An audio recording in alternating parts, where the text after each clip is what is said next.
Smoke का धुआं आपके घरों तक आ रहा है। लुक एट इट, अभी भी आग लगाई हुई है।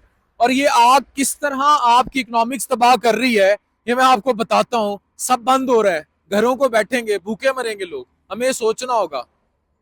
जी जनाब, स्मोक ने तबाही मचाई है। लुक एट इट, मुल्तान से निकले हैं लाहौर तक एक भी पैच ऐसा नहीं है जहां आसमान खाली मिला हो। इट्स ऑल डस्टी, नजर कुछ नहीं आ रहा। और ये वीडियो बनाने का मकसद वो इकोनॉमिक क्राइसिस पर बात करना है जिससे लोग लड़ रहे हैं। मुझे दर्जनों सुबह ईमेल्स और मैसेजेस मौसूल हुए कि शादी हॉल 2 महीने के लिए बंद, रेस्टोरेंट 4 बजे तक, क्या रेस्टोरेंट, लॉकडाउन। अब ये इकदाम गवर्नमेंट के लिए तो करना जरूरी है, लेकिन यही फसलें हैं, जो राइस का स्ट्रॉ है उसे आप डंथल कह लें, जो पीछे बच जाता है उसको जलाया गया, फिर ये व्हीकल्स का धुआं मिला, इंडस्ट्रीज का धुआं मिला, और ये सारी बदतरीन स्मोक जो है वो आ गई। और अब ये इतनी बड़ी तबाही है कि इससे इकोनॉमिक क्राइसिस बहुत बुरा आएगा। मुझे बताएं, जो अब 2 महीने के लिए शादी हॉल बंद होंगे, लोगों का ट्रैवल रुक गया। आप ये देखें, पीपल मैसिवली ट्रैवल। अब जो लोगों का ट्रैवल रुक गया, वहां से कितने लोगों का रोजगार मुतासिर होगा। शादी हॉल 2-2, 3-3 महीने बंद होंगे, कितने लोगों का रोजगार मुतासिर होगा। इसी तरह रेस्टोरेंट्स, कितनी डाउन साइजिंग होगी, घरों को बैठेंगे। 4 बजे तक रेस्टोरेंट है, पैसे पूरे नहीं होंगे तो लोग घरों को बैठेंगे। लॉकडाउन होगा जैसे कोरोना में, लोग बेरोजगार होंगे। यहाँ एक बहुत बड़ा गोल्डन मशवरा देने जा रहा हूं। एक बंदा इफेक्ट नहीं हो रहा, वो बंदा जो फिजिकल बिजनेस में नहीं है, जो डॉलर्स में कमा रहा है, द फ्रीलांसर्स ग्रुप। तो अगर मेरी वीडियो कहीं देखी जा रही है और कोई अरबाब इख्तियार देख रहा है, आप लोग, मैं सबसे ज्यादा इनको बैक करता हूँ, सपोर्ट करता हूँ। मैंने अपनी मिसेस को, डॉक्टर नाजिश को, बीइंग एन एंटरप्रेनर, शॉपिफाई और इस सब पे लाके एक नरिश बाय डॉक्टर नाजिश हमने ब्रांड लॉन्च किया, जो 1 दिसंबर से लॉन्च हो रहा है। The reason is only this कि जो फिजिकल बिजनेसेस हैं ये तो कोलैप्स कर रहे हैं। जो हालात हैं, अब आने वाली पूरी दुनिया में जो एक डिजास्टर बन रहा है, फिजिकल बिजनेसेस कोलैप्स कर जाएंगे।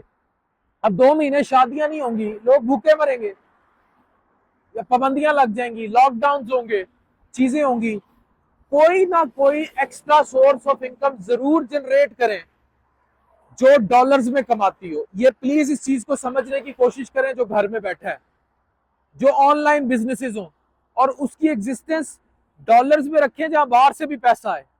अगर आपको ये बात समझ आ जाएगी, you will be in safe heavens, आप बहुत बच जाएंगे। आप इधर आए, आप ये बताएं, आप मुझे बता रहे थे अब ये शादी हॉल जो बंद होंगे, एवरेज कितना को नुकसान हो जाता है लोगों को?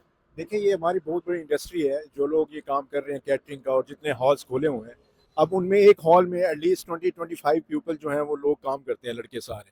अगर एक शादी हॉल बंद होता है, इट्स मीन के 35 से 40 लोग वो हैं जो कि बिल्कुल सड़कों पे आ जाएंगे, जो खाना बेरोजगार हो बनाते जाएंगे। हैं, जो तंबू वाले हाँ हैं, जी, जो डेकोर वाले हैं, बिल्कुल, ये वो सारे सब ऐसे हैं। तबाह। रेस्टोरेंट, और रेस्टोरेंट के देखिए आप, 4 बजे हमारी जितनी क्लास है वो निकलती रात को है खाने के लिए, क्योंकि दिन में तो वैसे टाइम नहीं होता। वो बेचारे इस चक्कर में होते हैं कहीं ना कहीं से अपने रोजगार को हम पूरा करें। जब वो रात को कहाँ से निकलेंगे? 4 बजे अब रेस्टोरेंट बंद है तो कौन जाएगा रेस्टोरेंट पे? तो वो भी इंडस्ट्री बिल्कुल कोलैप्स हो गई। कई ऐसे लोग हैं जो कि बेचारे लोन लेके काम स्टार्ट करते हैं। अब जिसने लोन लिया हुआ है, अगर एक माह भी उसका खर्चा नहीं पूरा होता तो वो लोन की किस्त कहाँ से अदा करेगा? वो अपना किराया कहाँ से देगा? वो जो वेजेस कहाँ से देगा लोगों की? तो ये बहुत बड़ा एक सवालिया निशान है। तो हुकूमत को भी इस बारे में सोचना चाहिए किस तरह हम पॉलिसीज अच्छी बना सकते हैं लोगों के लिए। देखिए गवर्नमेंट हैज टू, अब तो एक्यूट क्राइसिस है, वो उन्हें जो करना चाहिए वो कर रहे हैं।